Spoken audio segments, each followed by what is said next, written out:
Hello friends, welcome to my channel Madhumandi creation. তোমরা সবাই কেমন আছো? আশা করি সবাই খুবই ভালো আছো। দেখো, আজকে আবার নতুন একটা ভ্লগে তোমাদের স্বাগত জানাচ্ছি। দেখো, একটু একটু করে আমি সমস্ত গাছে জল দিচ্ছি।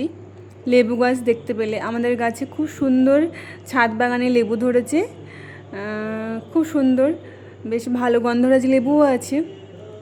আমার কি মনে হয় বলো তো বন্ধুরা, যে আমরা যদি সবাই যে যার নিজের ছাদে গাছ লাগাই, বা যাদের জমি আছে তারা যদি সেরকমভাবে আমরা গাছ লাগাই, তাহলে হয়তো পরিবেশটা কিছুটা হলেও রক্ষা পাবে।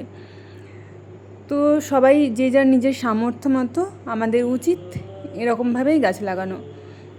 যাই হোক, তো এই যে থোপা নীলকণ্ঠ ফুলটা দেখছো, এটা ভীষণই সুন্দর, পুরো থোপা নীলকণ্ঠ ফুল, যেটা আমি মহাদেবকে দিই, মা সরস্বতীকে দেওয়া হয়। তো দেখো, একটু একটু করে এইভাবে আমি জৈব সার দিচ্ছি প্রত্যেকটা গাছে। গাছের যত্ন করতে খুব ভালো লাগে। আর এই যে দেখো, একটা জবা ফুল গাছ আমাদের বাড়িতে রয়েছে। জবা ফুল আমার ভীষণ পছন্দ। তো আজকে